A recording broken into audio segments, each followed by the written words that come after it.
Hello, welcome to Pop Along RC, the RC car channel dedicated to RC car racing. In today's video, we're going to ignore these vintage buggies and focus in on this car here. This is a Kamtec Mini.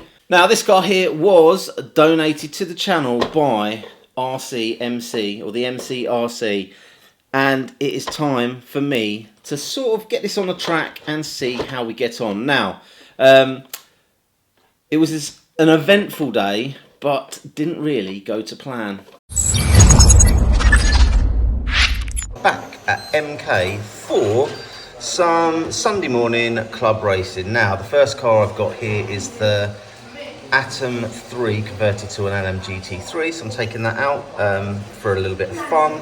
My son is running the trusty old Tamiya, but the car I wanted to bring your attention to today is this, and this is a Kamtec, let me just focus that up, a Kamtec Mini. Thanks to the legend that is Mr. Hampson for loaning me a battery so I can test it out. And again, thanks for the donation to the channel of the Kamtec Mini. The shell on this is absolutely stunning, and I was really looking forward to running the car. However, I have a slight problem, and I just want to show you the issue that I've got and what I've done about it. Now then, if I attach the battery, we instantly have drive.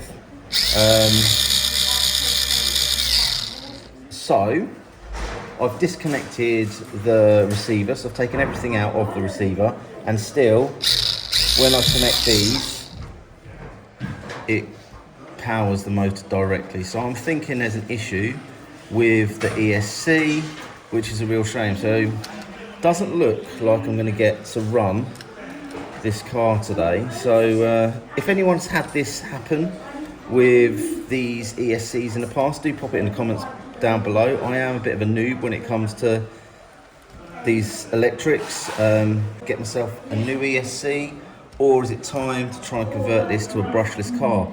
If I do convert it to a brushless car, what do I need to modify on it? Because obviously this is the brushed version of the Kamtec Mini. You can also get a brushless one. Okay, so I have a ESC in the bag. So there we are. It is a 1060 ESC. I am now going to solder this into the Mini just to see if I can get at least one run out of it and have some fun. So once I finally got an ESC into the car, I took it out onto the track, and unfortunately the battery that I was loaned had no juice in, so it did about a lap and then it just stopped. So that was another round out, so that was 2 rounds down. I came back and I cycled the battery and I got the car out in time for the final. So now that the car's actually running, I needed to get it set up. Unfortunately for me, I didn't actually get any of the qualifying runs done, so I had to do this in the finals. So there was a slight break between qualifying and finals, and I did actually get the car out on the track, spent a little bit of time playing around with the trim, the endpoints, just trying to get it so it went round. Considering this was the first run of the car, I'm really pleased with how it behaved on the track. I was really able to push. Actually, I found there was probably a little bit more consistency with this car than I was having with the LM GT3 car that I was running on the day. In terms of speed and power delivery, I actually quite enjoyed running it as a brushed car, running the NIM batteries, and I didn't see any issue with it. Now, there is a brushless Mini class now, where they're running the 25.5 turn brushless setups and LiPo batteries.